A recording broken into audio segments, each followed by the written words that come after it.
Well, we have potential alternative, maybe. We'll see now. We cannot talk about digital money without mentioning the famous Bitcoin, but there is other digital money, independent, that are not established by the central banks. Let's roll next clip. Mm-hmm.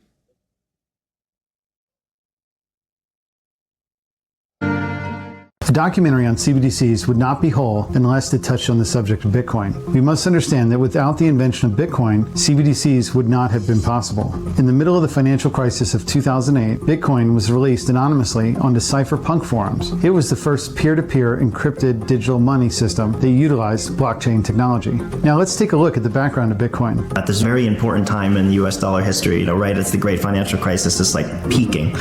The stock market is now down 21%. It was the worst day on Wall Street since the crash of 1987. This could be the most serious recession in decades. What started in America last year has now spread to every part of the world.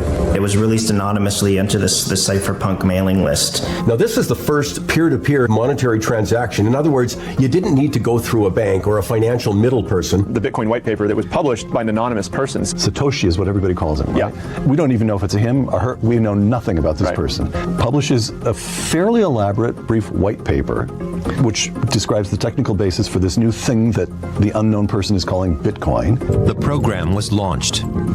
I had won a victory against the banks, against state power. It's immediately painted as this anti-dollar system, anti-central bank technology. Crypto people aren't just in it to make a buck, they're in it to change the world forever. Crypto is as important of an invention as the birth of the internet. There's a lot of merit to it. If you're in a country where you're fearful of your government, fearful of geopolitical risk, this is a great potential long-term store of value. It's no different than what gold represented over thousands of years. If the world is more frightened, it is a asset class that protects you. Right. You could buy and sell your Bitcoin, no different than gold. Is Bitcoin a true revolution from the beginning? Or was it always planned to be this Trojan horse for the Internet of Things? I'm not sure. And I don't care if it was the CIA. It doesn't matter. The idea is still a great idea. Obviously it was the CIA. I think we all know that. It's like Signal.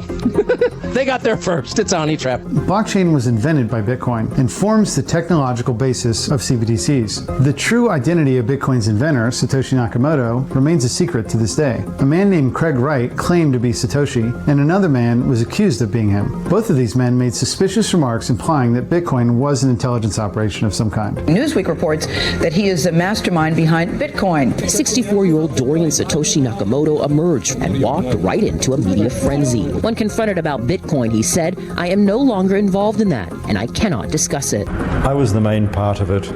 Other people helped me. I didn't decide. I had people decide this matter for me.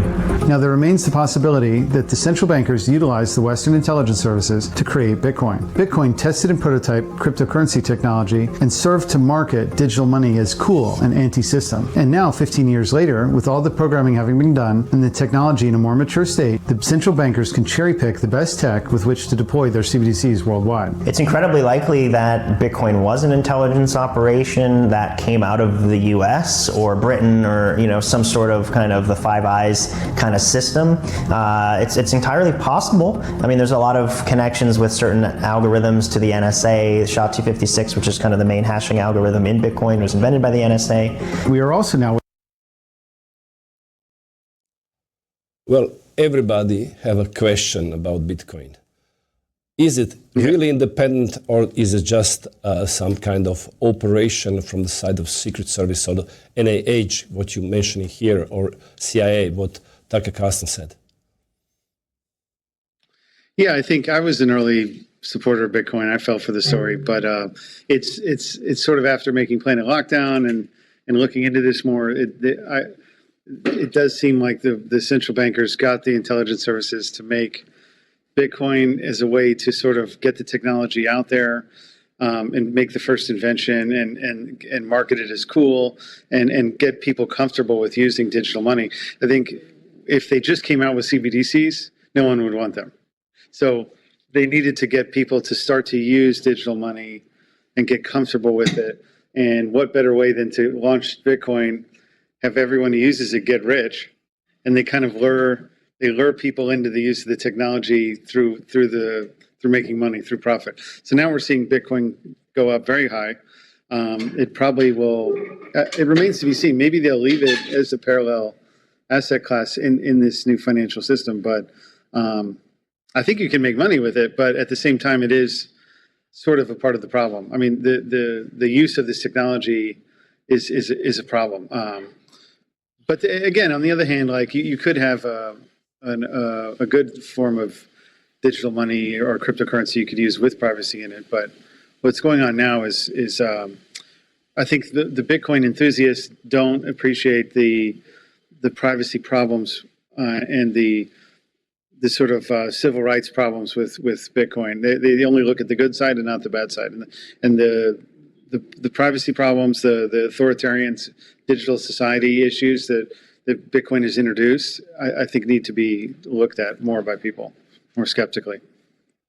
I heard some statements from the side of new administration in the United States.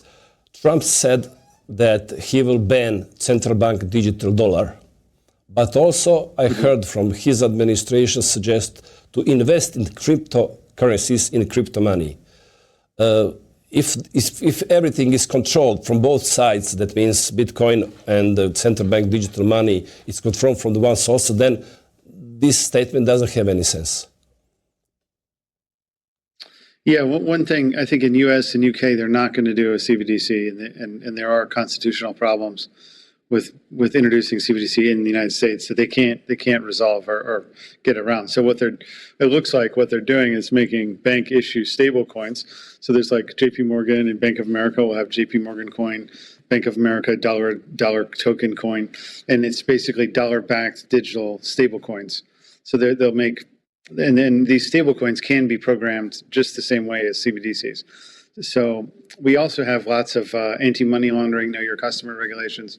There's lots of financial controls and regulations in the system that we could have a CBDC type control system without CBDCs. So the issues I'm presenting that CBDCs present about restrictions of our rights, programmability, this can happen also without CBDCs, but with normal bank issue stable coins. And so I think this is more than just a CBDC issue. It's a financial freedom issue that we need to be concerned about.